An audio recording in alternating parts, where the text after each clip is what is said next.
تعالي اقول لك يا ام السعد، انت رايحه فين؟ تعالي اقول لك على شويه تفريزات هينفعوكي في رمضان، ينفعوكي تملي بيهم تلاجتك ويبقى بيتك كله خير وهنا وسعاده كده يا رب. تعالي، انا جبت عندي 100 جرام من الفول الصويا. هغسلهم كويس، اديهم شطفه كده تحت الميه وهنقعهم في ميه سخنه واركنهم على جنب. هجيب عندي حوالي من نص كيلو لكيلو الا ربع بصل، هفرمهم في الكبه وهفرم معاهم قرن فلفل سبايسي. لو انت حابه الحاجه سبايسي افرمي معاهم قرن فلفل، مش حابه خلاص. هاجيب هنا الفول الصويا عندي اللي انا نقعته في ميه سخنه، هصفيه كويس جدا. وهعمل فيه ايه؟ هجيب الكبه هديله فرمه كده في الكبه، انا هفرم كل حاجه لوحديها عشان خاطر يسهلوا عليا عمليه الايه، الفرم. لما اجي افرمهم كلهم مره واحده. هنا انا بصفي الفول الصويا كويس جدا من الميه. بص انا بعصره ازاي، عشان خاطر مش عايزه فيه ولا نقطه ميه، عشان النتيجه تطلع معايا مظبوطه. هافرمهم كده في الكبة فرم ناعم. وهاعمل فيهم إيه تاني، هاحطهم كده في عندي في صينية كبيرة. هنا أنا بافرم الفول دوّة. مش عايزة تستغني عن الفول، ممكن تعملي رغيفين عيش مبلولين تصفّيهم كويس وتفرميهم. عايزة تستغني عن العيش ممكن البرغل تجيبيه تنقعيه و وتصفّيه كويس وبرضه تفرميه، النتيجة اللي أنتِ حاباها اعمليها. أنا هنا فرمت الفول الصويا إن أنا حابة الفول الصويا. هنا أنا جِبت عندي خدت حوالي كبشة كده بصل، أو بقيمة مقدار بصلاية كبيرة أو بصلتين، حطيتهم في طبق ونزلت عليهم بملح وفلفل أسود، وهاركنهم على جنب عشان الوصفة دي البصل ده أنا عايزاه لوصفة الكفتة. هنا أنا حطيت البصل مع الفول الصويا وهادعكهم كده الاتنين مع بعض، هاخلط المكونات مع بعض. هانزل عندي هنا بالإيه، بالتوابل. التوابل بتاعتي عبارة عن معلقة بصل بودر، ومعلقة توم بودر، معلقة فلفل أسود. أنا هنا باحط معالق كبيرة إن أنا عندي كمية كبيرة. وهانزل بنُص معلقة كمون، معلقة بابريكا سواء مدخنة أو عادية اللي أنتِ حاباها، معلقة جنزبيل، ومعلقتين بهارات فراخ. هنا كل التوابل ديّة أنتِ حابة تجيبيها سايبة من عند العطار كل حاجة بمقدار 5 جنيه أو 10 جنيه، واخلطيهم كلّهم على بعض واركنيهم عندِك في بطرمان، ووقت ما تستخدميهم استخدميهم برضه. دي فكرة حلوة جدًا. أنا عندي التوابل دي كل حاجة منفصلة عندي في برطمان لوحده، فأنا باستخدمها. حطيت هنا الملح، وهانزل بمعلقتين بيكنج باودر عشان خاطر أنا عايزة الوجبات اللي أنا باعملها دي تكون إيه، منفوشة معايا ما تبقاش مكتومة كده. تمام كده يا حبايب قلبي. وهانزل بإيه كمان، هاجيب معلقتين من الخل هاضيفهم عليهم، عشان خاطر الخل هنا لو في أي زفارة في أي حاجة، وبرضه بيدّي كده إيه، طراوة للحاجة، وبيخلّي الحاجة منفوشة. وهانزل ب5 معالق بقسماط، بقسماط ناعم. تمام كده. هنا كنت باضيف المعلقتين الخل اللي أنا قُلت لِك عليهم قبل كده. عايزة تستغني عن معلقتين الخل استغني عنّهم، بس أنا أمّا باحطّهم بيدّوني إيه، زي ما باقول لِك كده طراوة للحاجة، وبالاقي الحاجة مش مكتومة معايا مع البيكنج باودر. هنا كنت قلّبت كل الخليط. دي الفرخة عندي، الفرخة دي أنا كنت جايباها اللي أنا كنت هاشويها، خلّيت بتاع الفراخ فتحها لي كتاب. فأنا أمّا جبتها فقُلت لا والله لا أنا هاستخدمها في الوصفة ديّة، شِلت منها الجلد وقطعتها مكعبات صغيرة وفرمتها. الفرخة دي كانت حوالي عندي بعد ما صفِّت معايا الجلد وفرمتها كانت 2 كيلو إلا ربع. فرمتها وحطيتها على الفول الصويا والبصل، الخليط اللي أنا عملته دوّة، واديته فرمة تاني في الكبة، ودخّلته التلاجة نُص ساعة ارتاح.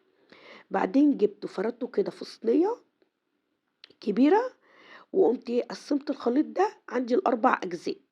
الخليط ده عمل لي حوالي 4 كيلو. كانت الفرخة عندي بعد ما أنا ما قطّعتها وفرمتها كانت 2 إلا ربع. هنا هاجيب عندي صينيتين كبار. هنا دي صينية ألمونيا أنا حطيت فيها كيس بلاستيك عشان تبقى سهل عليّا اللي أنا أطلّعها، وهافرش فيها إيه، الخليط دوّة. الخليط ده أنا هاعمله بانيه. البانيه دوّة أنا لازم عشان قبل ما أشتغل فيه اللي أنا أعمله بانيه الشركات أو الناجز، دوّة أنا لازم أدخّله الفريزر يجمد، مش هينفع أشتغل فيه وهو كده، لإن أنا لسه هادّي له طبقة بقسماط ولبن، أو اللي هي الخلطة الكريسبي مع لبن وبيض. فعشان أشتغل فيه لازم يكون متلّج، ما ينفعش اشتغل فيه وهو سايب كده الاقيه فك مني. انا بقول لك هنا كل الخطوات بالتفصيل عشان لو حبيتي تنفذي الوصفه مفيش حاجه تقع منك فتقولي ايه لا ده الوصفه باظت مني. هنا هجيب ايه؟ ربع الكميه اللي انا عملتها. الكميه دي كانت الربع كان حوالي عامل معايا كيلو، كيلو و100 جرام كده يعني. هجيب عندي الكبه وهحط فيها، انا هعمل هنا وصفه الكفته اللي هي كفته الجريل، او لو انت عايزه تشويها مفيش مشكله، عايزه تدخليها الفرن حطيها في صينيه ودخليها الفرن. هنا انا احط ايه الكيلو دوت او الربع او ربع الكميه. هجيب عندي هنا ايه عودين نص حزمه بقدونس، هغسلها كويس ولازم اصفيها من الميه وهقطعها وهضيفها على الايه على الكفته ديت. تمام كده. وهضيف عليها هنا ايه، هضيف هنا هكون مجهزة عندي البصلاية اللي انا حطيت عليها الملح والفلفل الاسود. هجيبها اصفيها كويس من المية وهضيفها عليها عشان خاطر لما اجي اصبحها ما تبقاش ايه آه فيها مية، تبقى ناشفة كده معايا.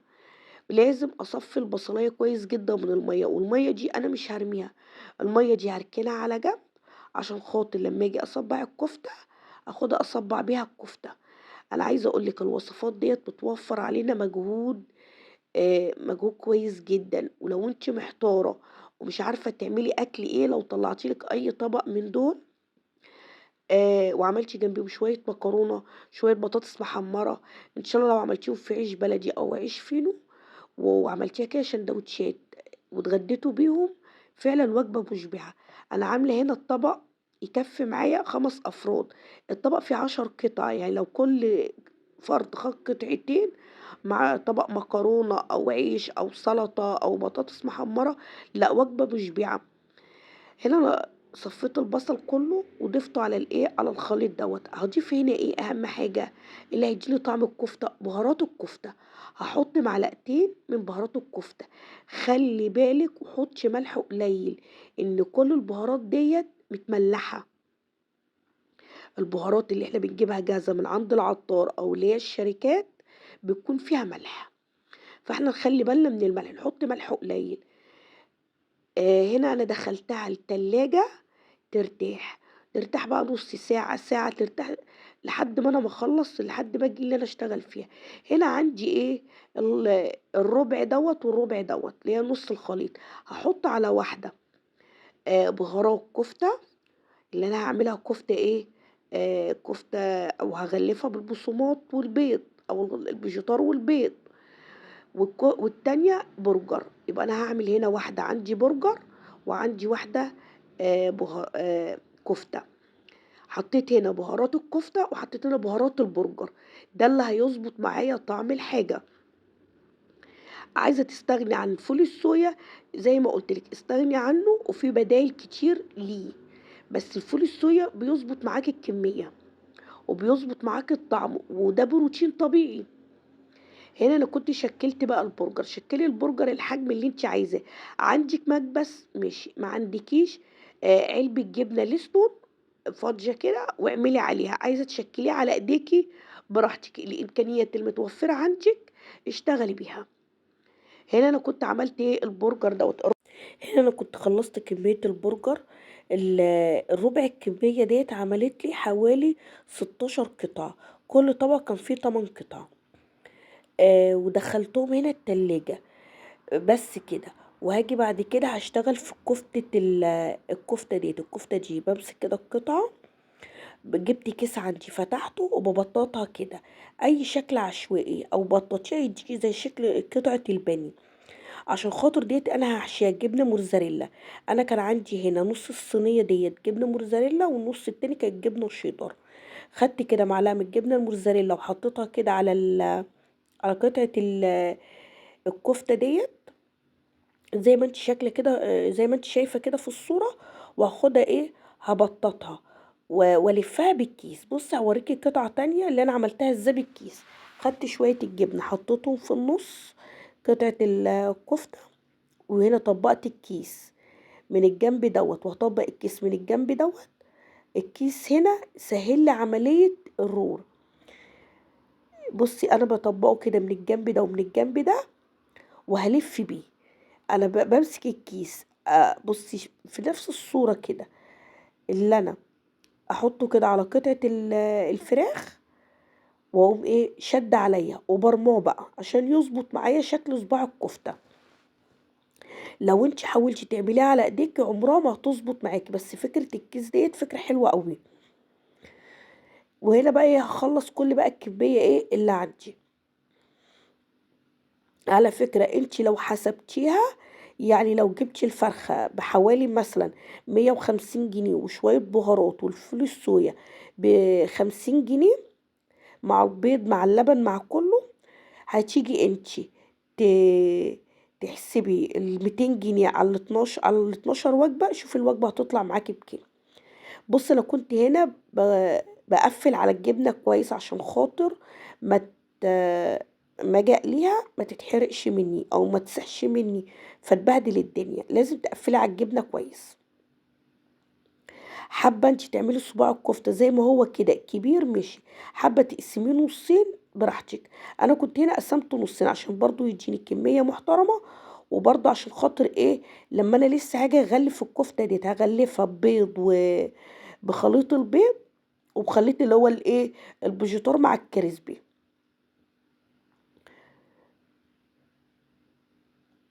هنا بقى نرجع لمرجوعنا، بقولك بقى التكلفة. احسبي انت بقى ال200 جنيه على ال12 هيطلعوا بكام. هيطلعوا السعر، شوفي بقى سعر الوجبة هتكلفك كام. هنا كنت مسكت الجبنة الشيدر، دعكتها كويس جدا بالايه ببقية الكفتة اللي باقية عندي، عشان طبعا الجبنة الشيدر لو انا حشيتها بيها ما بتسحش او ما بتدينيش مطة. فقمت انا دخلت الخليط كله ايه في بعضه، وهاخدها برضو وهصبعها زي ما انا مصبعت الكفتة التانية. اهم حاجة قبل ما تيجي تشتغلي في خليط البيض واللبن والغلاف بتاعها، اهم حاجة لازم تدخليهم الفريزر عشان خاطر يجمدوا، عشان خاطر نعرف نشتغل فيهم.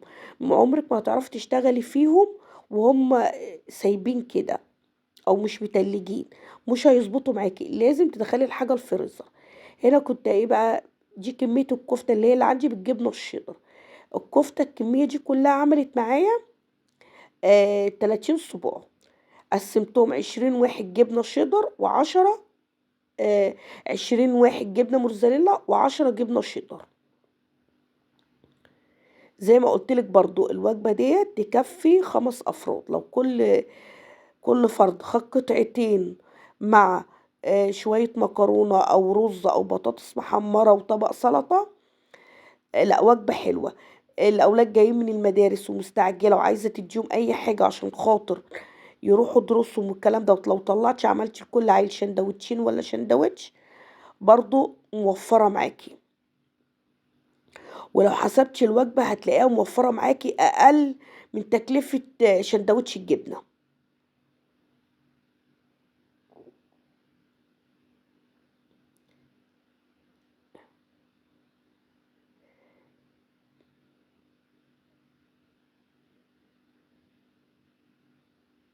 هنا برضو زي ما بقولك كده، شوفي انتي ايه اللي يناسبك وايه امكانياتك وامشي على قد امكانياتك. مش حابة تجيبي فرخة، جربي في نص كيلو بانيه، بس تكلفة النص كيلو بانيه نفس سعر الفرخة. انا هنا لما فرمت الفرخة كلها ان انا حبيت افرم الورك مع الصدر. على فكرة الورك في الكفتة وفي الفرن بيديكي عرق كده وبيديكي عرق تماسك عن الصدر. فانا حبيت افرم الورك مع الصدر، حتى ما باجي اعمل كفتة في الايام العادية او كفتة بس لازم افرم معاها ورك فرخة. هنا كنت خلاص خلصت كل الكمية اللي عندي والحمد لله. دخلتها بقى الفريزر عشان خاطر ايه اجيب بقى طبقة عشان اغلفهم بالطبق. انا دي كنت بوريكي شكل الكمية بعد ما خلصتها. هجيب عندي هنا مية البصل اللي انا كنت راكناها على جنب، هحط عليها معلقة صلصة واحط عليها رشة بهارات كفتة. تمام كده. وهامسكها بقى هاصبّعها، صبّعيها بقى زي ما أنتِ إيه بالطريقة اللي تناسبِك، على عصاية شيش طاقوط، على أي مسَنّة عندِك، أي طريقة أنتِ بتحبي تصبّعي بيها صبّعي بيها. هنا كنت خلّصت كمية التصبيع واتفضّل عندي شوية كده، فحبيت أعملهم إيه، كفتة أقراص كده، اللي أنا برضه أعملها شكل تاني برضه. الكفتة دي عملت لي إيه 25 قطعة. هنا جِبت عندي 3 بيضات، رش فلفل أسود، رشة من الملح، رشة بسيطة جدًا، وخلّي بالِك من الملح عشان البهارات فيها ملح، وهانزل عليهم بكوباية لبن. ده الخليط السائل اللي أنا هاغلّف بيه الحاجة. تمام كده. وهاقلّبهم كويس. عندي هنا خلطة الكريسبي، الكريسبي ديّة بتجيبيها من عند العطار، قُل له عايزة خلطة الكريسبي. هنا دي بُصّي فكرة الكيس اللي أنا حطيته في الصينية سهِّل عليَّ اللي أنا أطلّع الحاجة. وجِبت طبق حطيت فيه دقيق، وهنا مسكت البانيه دوّة قطّعته، وخدت كل قطعة اللي أنا بطّطتها كده في الدقيق، وهاحطها في خليط البيض واللبن، وأقوم شايلاها وأحطها في الخليط الكريسبي دوّة، لإن ده اللي هيدّيني شكل البانيه بتاع الشركات.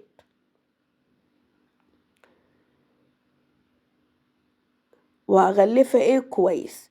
هنا أنا عملت شوية بخلطة الكريسبي بس، وبعدين في شوية عملتهم ضِفت عليهم بقسماط فيجيتار حراق وفيجيتار بارد، عملتهم خلطة كده وغلّفت بيهم برضه إيه بقية الكمية، اللي هُم برضه يدّوني شكل البانيه العادي. عملت الشكل ده وعملت الشكل دوّة.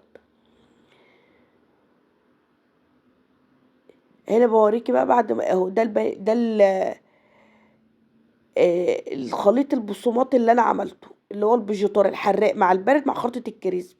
وأهم حاجة باجيب ما بين الطبقات الفراخ اللي أنا هاحطها أحط كيس بلاستيك، عشان لمّا آجي أطلّع يبقى سهل إن أنا أطلّعهم.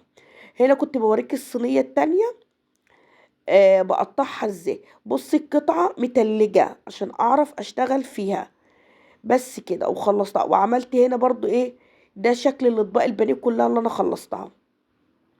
جِبت برضه الكفتة اللي أنا عملتها، خدتها من الدقيق على الخليط دوّة، من الدقيق على الخليط البيض، وبعدين حطيتها في الفيجيتار دوّة. ودي كانت شكلها بعد ما أنا ما خلّصت، ودي كانت شكل الوجبات كلّها. اعمليها وهتوفّر عليكِ وقت ومجهود، وهتملي تلاجتِك، ويا رب يسعدِك يا رب ويسعد كل اللي حواليكِ.